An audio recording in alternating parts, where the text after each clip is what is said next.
O lobisomem que eu amava.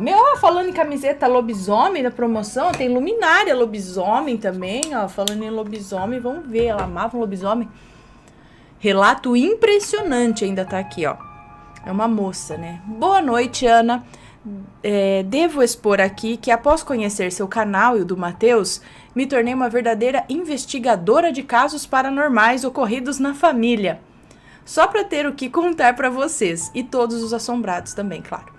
Logicamente, pesquiso a fundo e interrogo vários entes da família, a fim de constatar que o que me foi relatado é realmente verídico. Antes de começar, eu já deixo de sobreaviso que todos os nomes contidos nesse relato já foram devidamente trocados. Muito obrigada. Pois bem, essa incrível história chegou até mim num ambiente um tanto inusitado. O cemitério, sim, foi no cemitério, mais precisamente nesse dia 2 de novembro passado. Durante uma visita que fiz ao túmulo dos meus familiares, que reencontrei a minha tia Anastácia, uma velhinha de 78 anos de idade. A chamo de tia devido a um costume familiar, na verdade ela é irmã da minha avó paterna. Então, pela lei da natureza, isso faz dela minha tia-avó, correto? Entre tantas conversas, orações e acendimento de velas, fiz um comentário sobre o outro lado da vida, ou seja, o que acontece após a morte, que despertou nela o desejo de me expor algo incrível que se passou. Algo incrível que se passou quando ela estava no auge de sua juventude, mais precisamente nos seus 15 anos de idade. E eu fiquei ali sentada, no túmulo mesmo, pois este era uma pequena capelinha fechada, a qual podemos entrar, velar os nossos entes queridos e sentar um pouco para refletir. Nos bancos de alvenaria existentes dentro dessa capelinha particular mesmo. Fiquei ali sentada enquanto a minha tia Anastácia me contava suas experiências com o sobrenatural. O ano era 1940. Minha tia-avó, Anastácia, com 15 anos, dividia sua humilde casa de paredes frágeis e telhado simples com mais 3 irmãos menores. Seu pai, agricultor, e sua mãe, dona de casa, moravam em um distrito rural distante no estado da Paraíba. Mais precisamente localizado em um minúsculo município, denominado de Soledade, no sertão da Paraíba. Era bem quente, deserto e sofrido viver ali. Devido à distância de tudo, escola, comércio e principalmente água potável, tudo exigia de todos andar léguas de estrada de chão batido para conseguir alcançar algo. Inclusive, a distância de uma casa em relação à outra dava mais ou menos 1 hora de caminhada. Conta minha tia que todas as noites ela tinha estranhos sonhos. Nesses sonhos, ela via tudo como era realmente. Ou seja, a casa, a rua, a pequena criação de galinhas, o terreiro em frente à casa, o seu pai, a sua mãe, os seus irmãos dormindo. Tudo era como é realmente na vida real. Porém, havia uma diferença. Tudo estava sob uma luz azul. É aquilo lá que eu falo, gente. Uma fraca luz azul iluminava o modo como ela via tudo.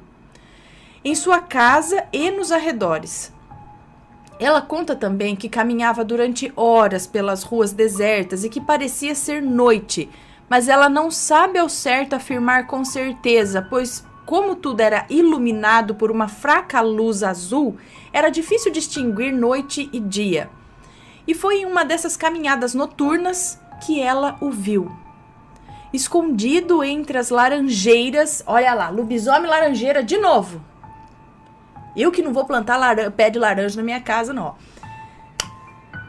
Escondido entre as laranjeiras que ficavam por trás da cerca de arame de um dos vizinhos mais próximos de sua casa. De longe, Anastácia viu um amontoado de pelos negros, muito alto, muito largo, aparentando uma certa robustez.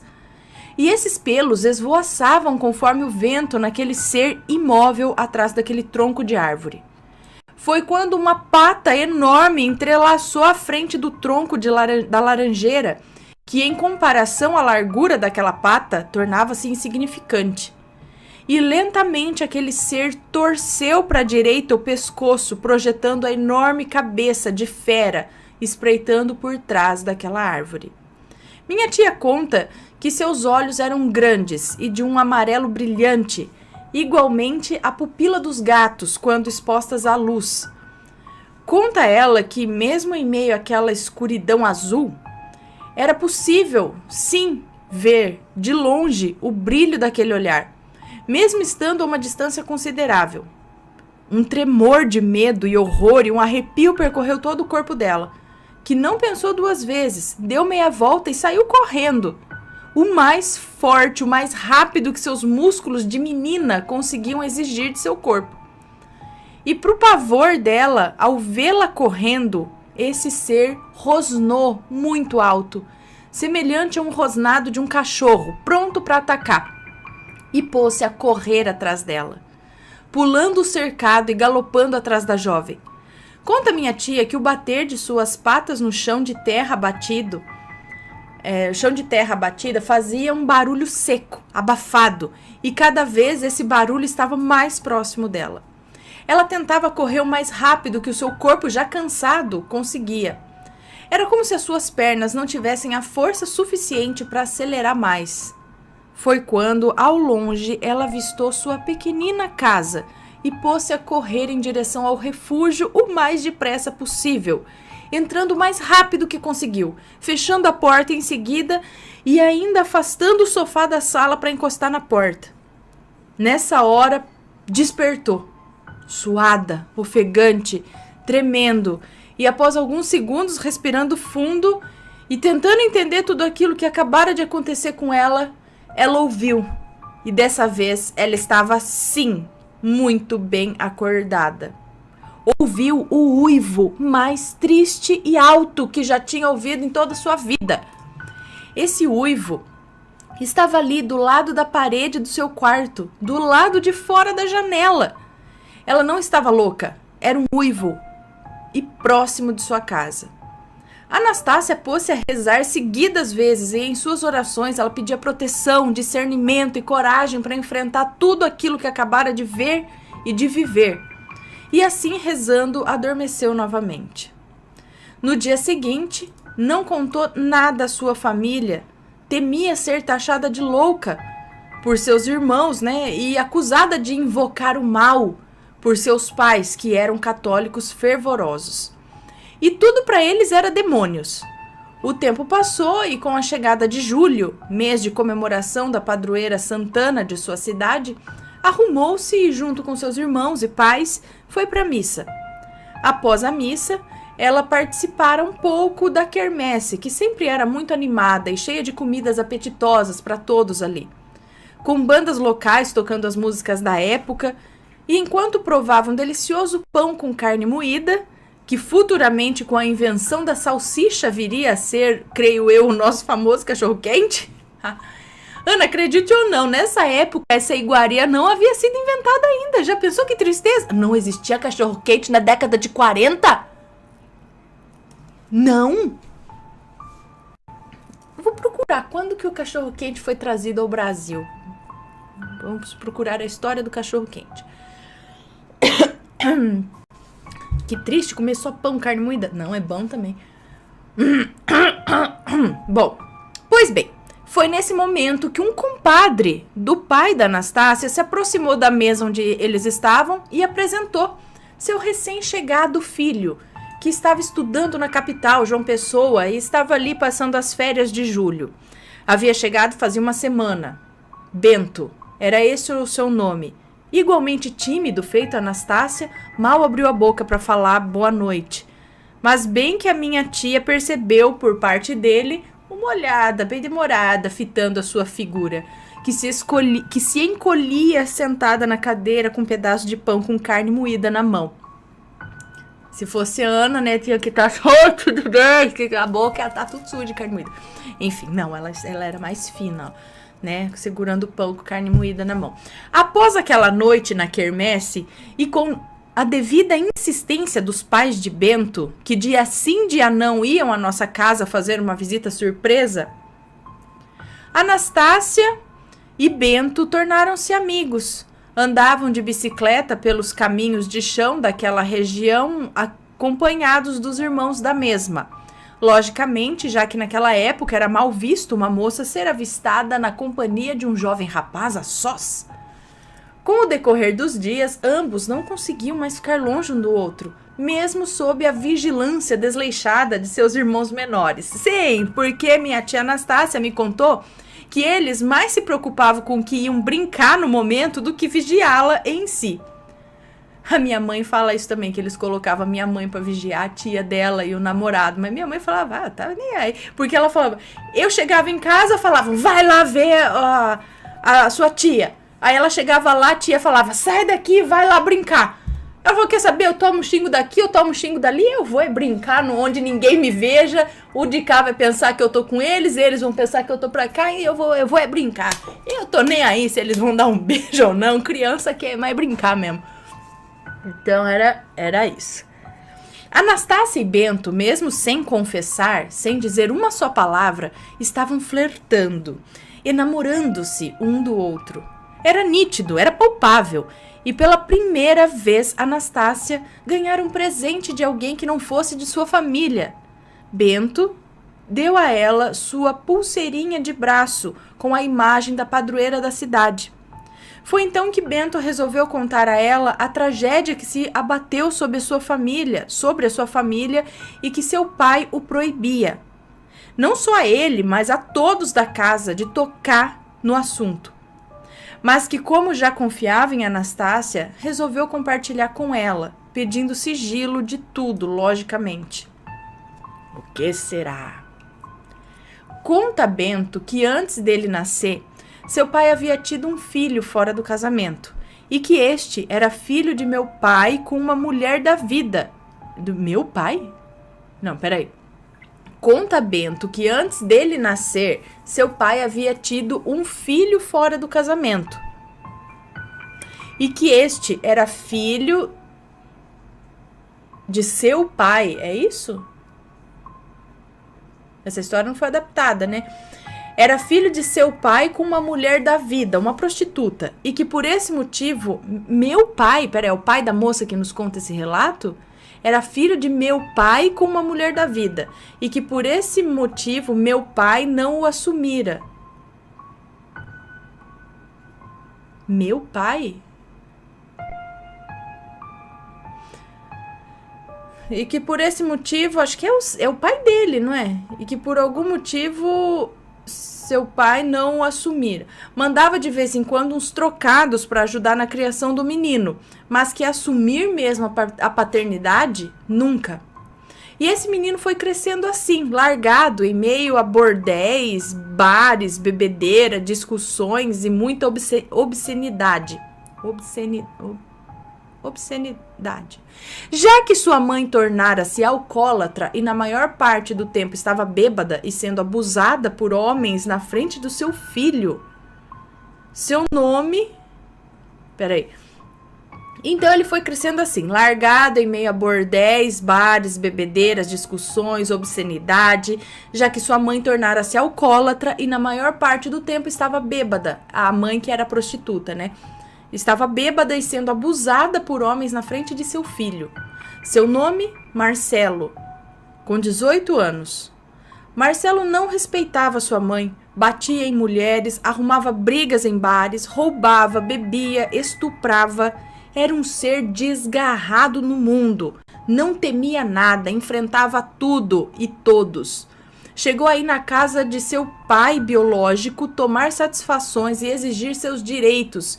E em meio a discussões ameaçou a esposa do seu pai, que no caso era a mãe do Bento, olha lá, e disse que ela não perdia por esperar, que qualquer dia desses, quando ele a visse caminhando sozinha na rua, iria raptá-la, violentá-la e depois a penduraria pelo pescoço em uma árvore qualquer e a deixaria secar igual carne seca ao sol. Oh, que bona gente, não? E que seu pai só a encontraria depois de dias.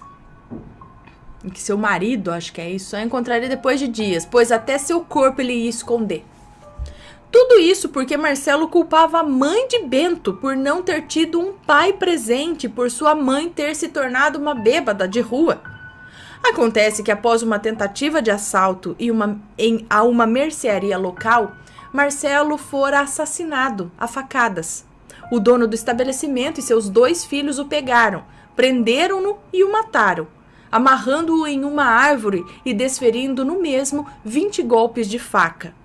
Após sua morte, sua mãe enlouqueceu, afundou-se mais ainda na bebida e faleceu 3 anos depois. Marcelo tinha 19 anos quando foi morto.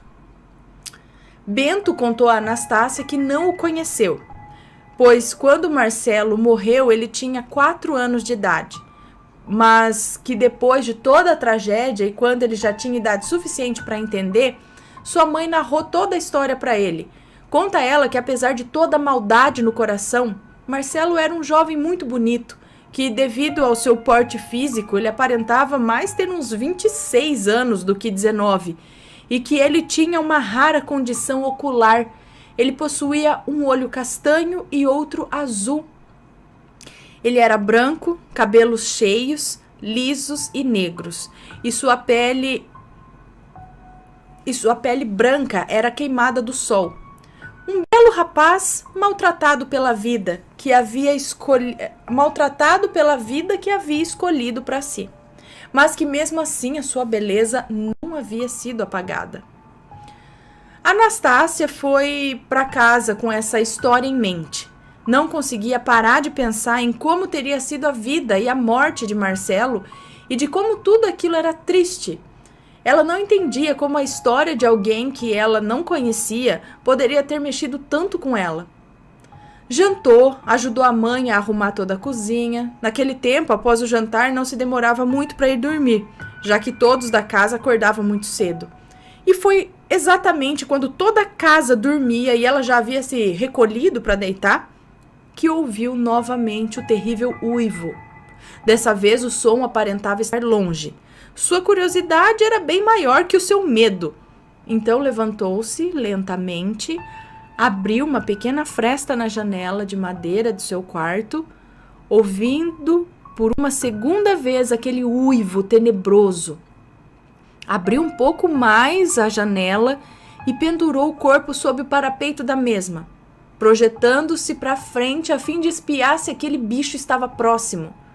Foi quando algo negro, grande, peludo, pulou em direção a ela na janela, fazendo com que caísse de todo o corpo em cima da cama, que ficava logo abaixo da janela. E quando Anastácia pretendia dar o maior grito de sua vida e acordar toda a casa e pedir socorro ao seu pai, aquele ser que ela não tinha visto direito devido à escuridão do local, tapou sua boca com uma enorme pata peluda e rosnou, mostrando garras enormes, bem próximo do seu rosto. Quando ela deu-se conta que estava ali embaixo daquele ser horrendo que a prendia embaixo de seu corpo e ao mesmo tempo tampava sua boca, internamente ela começou a rezar, pedir ajuda dos céus que a livrasse daquilo. Lágrimas corriam de seus olhos fechados, pois ela os fechara de medo. Temia encarar o bicho e ele atacá-la, mordê-la. Foi quando ele começou a farejá-la. Cheirava todo o corpo da menina, que tremia embaixo dele. Então aquela besta parou e permaneceu farejando por alguns segundos o braço da Anastácia. Braço esse onde descansava a pulseira que o Bento havia lhe presenteado na tarde daquele dia. Nesse momento, Anastácia criou coragem, abriu os olhos e ali, parada embaixo da besta, ela pôde ver a imensidão que era aquele ser.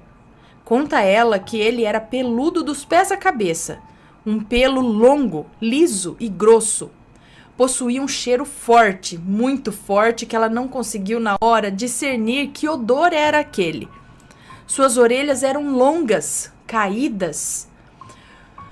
Uma bocarra enorme, cheia de dentes e 2 caninos longos igual um cão.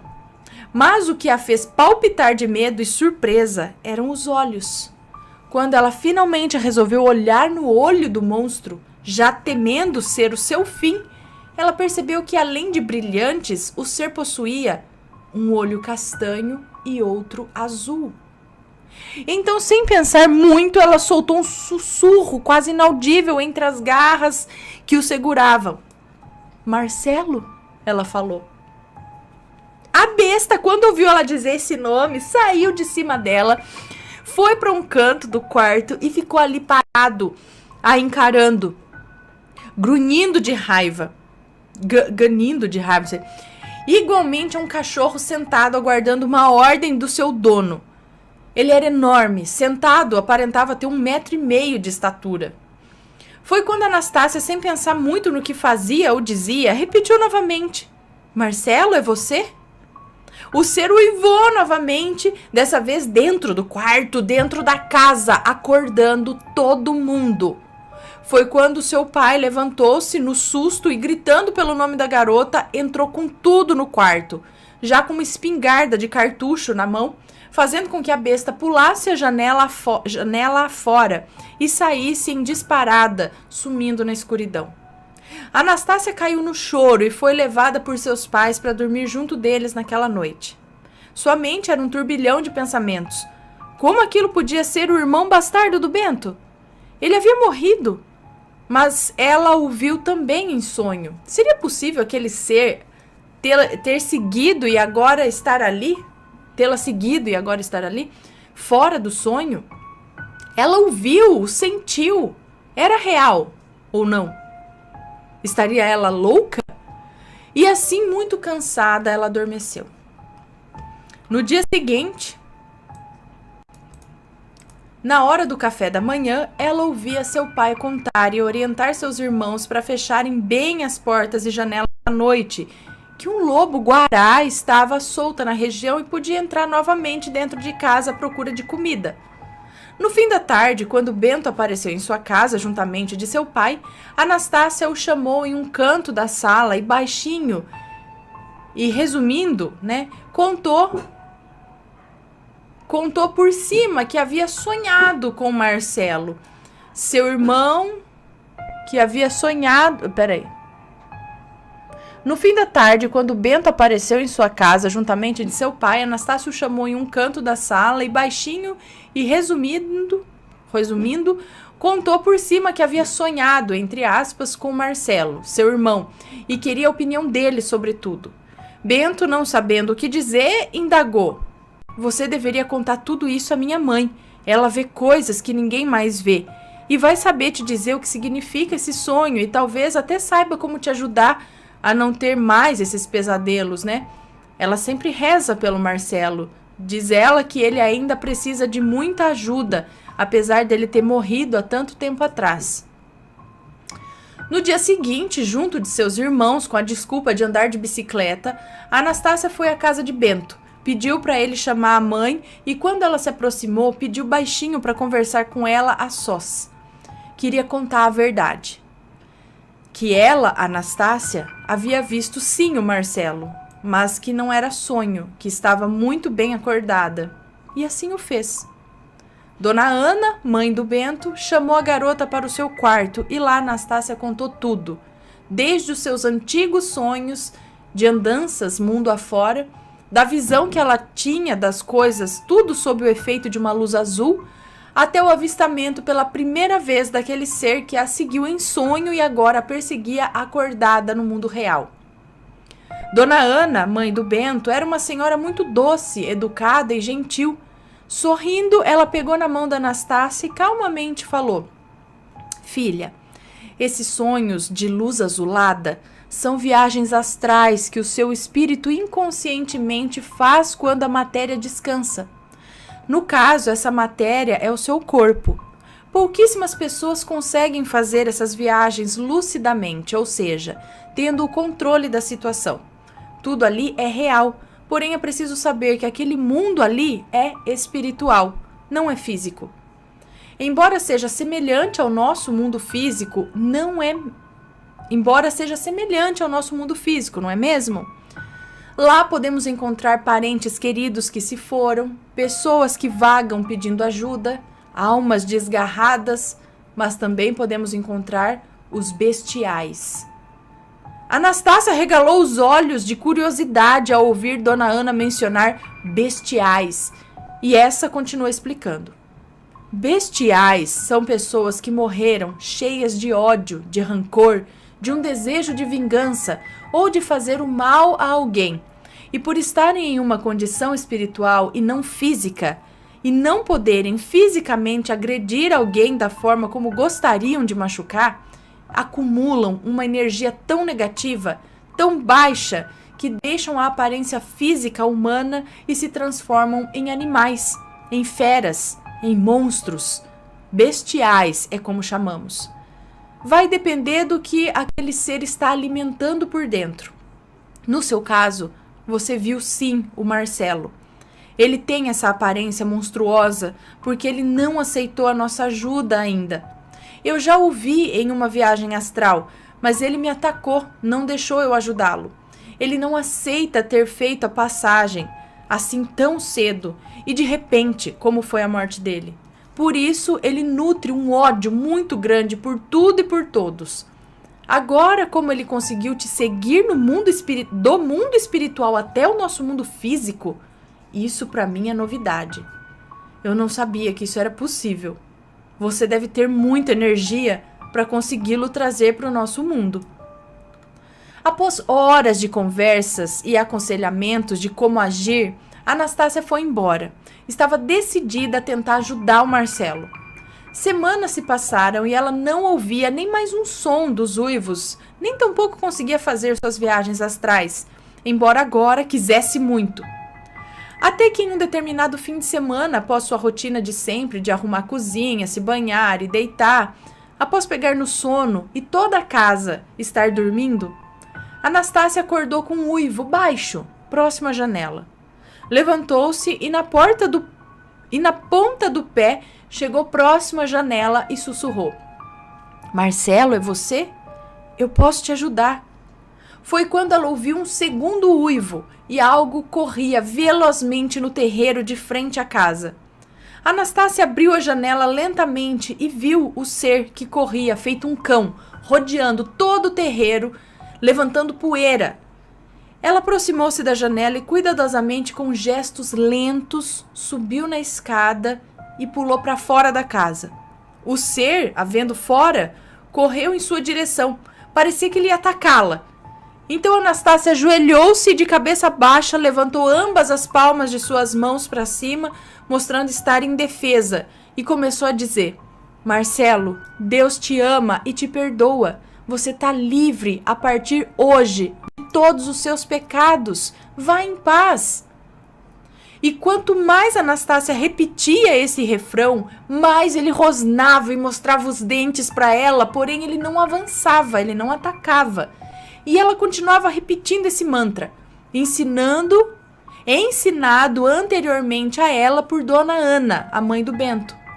Até que no auge do seu medo, sim, porque apesar de tudo ela estava com muito medo, ela ergueu a cabeça e o encarou e disse: Marcelo, em nome de Jesus Cristo eu te perdoo. O amor de Cristo por ti é semelhante ao meu. Vá em paz. E o abraçou. Que coragem, abraçar o lobisomem. E o abraçou. Nesse momento, a besta parou diante da garota em silêncio, sentado ali no terreiro, e graniu, com um gemido muito alto e muito triste, como se tentasse falar e não conseguisse. Lágrimas corriam dos olhos de Anastácia, que abraçava aquele ser semelhante aos lobisomens contados das histórias de terror. E baixinho, próximo àquelas enormes orelhas caídas, ela falou: Marcelo, teu espírito está pronto para receber o perdão. Perdoe a si mesmo, perdoe a quem te machucou, vá na paz do nosso Salvador Jesus Cristo. Foi quando a pequena garota sentiu aqueles longos braços cheios de pelos a abraçando de volta. Ela sentiu ele a apertando contra o seu dorso peludo. A respiração dele, que antes era pesada e ofegante, foi acalmando, ficando lenta, ficando quase imperceptível. E ali ela foi se aconchegando, abraçada àquele enorme lobisomem inerte e calmo, que agora devolvia um abraço que ao mesmo tempo era quente como fogo, mas também gelado como aquele queimor que o gelo faz na pele quando o tocamos por muito tempo. Era uma frieza quente e dormente. Era essa a sensação que ela descrevia. E ali, parados, abraçados, por um breve momento, Anastácia sentiu amor por aquele ser medonho, que um dia já foi um garoto de 19 anos. É quase a Bela e a Fera, né? Um dia já foi um garoto de 19 anos. E repetindo as palavras, Jesus te perdoa, Jesus te ama, ela adormeceu nos braços da fera, acordando no raiar do dia, deitada no terreiro de frente à sua casa, sozinha, sem entender muito bem o que tinha acontecido. Levantou-se, pulou de volta à janela para dentro do seu quarto, deitou-se na cama e pôs-se a chorar. Não sabe ela que de e pôs-se a chorar. Não sabe ela se de tristeza ou felicidade, pois no fundo do seu coração ela sabia que havia ajudado Marcelo e que nunca mais o veria novamente.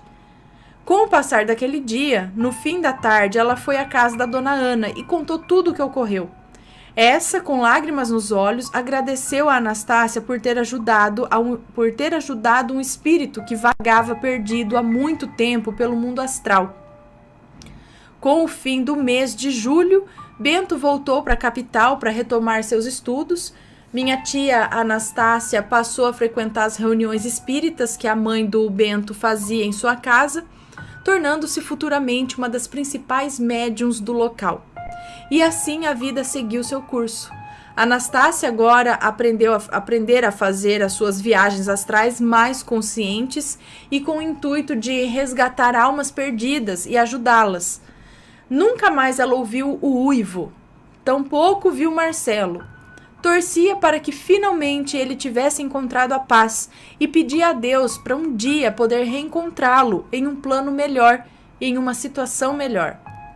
Eu creio que até os dias de hoje ela ainda anseia por esse reencontro, pois a minha tia Anastácia é uma senhora solteira com seus 78 anos de idade. Ela nunca se casou, nem formou família. Seus filhos são os sobrinhos e sobrinhos netos, assim como eu, e filhos de amigas próximas. Esses eram os seus pequenos, como ela mesma os chamava.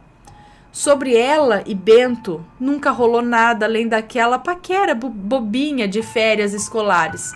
Ela me conta isso hoje rindo e fazendo deboche. Eu creio hoje em dia, devido aos relatos que vejo aqui no Assombrado sobre vidas passadas, que talvez, quem sabe, o Marcelo poderia ter sido, de alguma forma, em uma outra vida, a alma gêmea da minha tia Anastácia. Ao vê-la contar sobre esse encontro inusitado com esse ser aparentando ser um lobisomem, por mais absurdo que essa história pareça, eu vi seus olhinhos brilharem como quem fala de um primeiro e grande amor. Então faço essa pergunta a todos vocês. Será então que todos esses avistamentos de lobisomens relatados por pessoas não passam, na verdade, de almas desgarradas do plano espiritual que vagam entre os dois mundos, cheios de ódio e à procura de vingar-se de algo? Serão então todos os lobisomens bestiais? Essa é a minha dúvida. Após me contar toda essa incrível história, passei minutos olhando para o rostinho da minha tia Anastácia e recapitulando tudo aquilo que ela acabara de me contar e, Ana, não tem como aquele brilho no olhar dela ser mentira, ser invenção. Acredito nela fielmente e compartilho com vocês essa história incrível. Obrigada por contar mais uma das histórias da minha família. Abraço a toda a família linda Assombrado. Fica com Deus. Um beijo pra você. Cara, parece a Bela e a Fera, a verdadeira Bela e a Fera aí, ó. Então, seria os lobisomens isso daí? Isso daí. Pessoa ruim? Que morreu com raiva, é isso? E aí vira lobisomem?